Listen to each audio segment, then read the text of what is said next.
कहानी का शीर्षक है, क्या लौटना आसान है जिंदगी की दौड़ में। टॉल्स्टॉय की एक प्रसिद्ध एवं जीवंत कहानी जो जीवन की सार्थकता को स्पष्ट करती है। एक गरीब व्यक्ति राजा के पास जाकर कहता है, मैं गरीब हूँ, आपकी सहायता चाहिए। राजा ने कहा, क्या चाहते हो? बोला, थोड़ी सी जमीन। राजा ने कहा, कल सूर्योदय होने पर यहाँ पर आना और इस जमीन पर दौड़ना। जितनी दूर तक तुम दौड़ोगे वो सारी जमीन तुम्हारी होगी। लेकिन एक बात याद रखना, जहाँ से दौड़ना प्रारंभ करोगे सूर्यास्त होने से पहले उसी स्थान पर आना होगा, अन्यथा कुछ भी नहीं मिलेगा।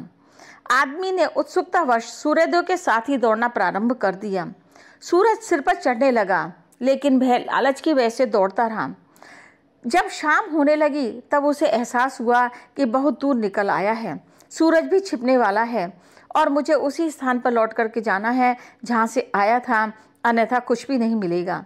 वह अपनी पूरी शक्ति के साथ दौड़कर उसी स्थान पर पहुँचने का प्रयत्न करने लगा, लेकिन अब और दौड़ने की शक्ति नहीं बची थी, अतः थककर नीचे गिर गया और प्राण पखेरु हो गए।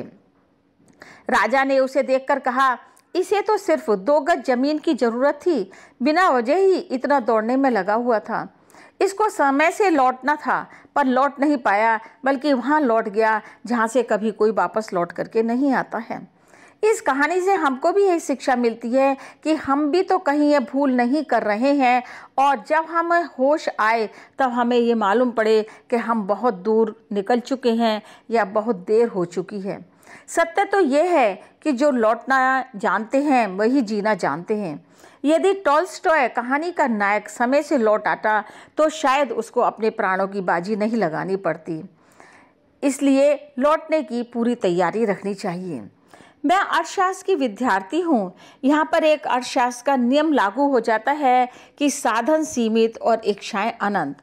उसी तरह से टॉल्स्टॉय के नायक के पास में सांसें तो सीमित थीं, लेकिन उसको जमीन पाने की लालसा बहुत अधिक थी जो वो प्राप्त नहीं कर सका। ईश्वर क्यों किस्मत के पन्ने ऐसे लिख देता है? ईश्वर क्यों किस्मत के पन्ने ऐसे लिख देता है? सांसें तो सीमित पर इच्छाएं अनंत दे देता है, पर इच्छाएं अनंत दे देता है।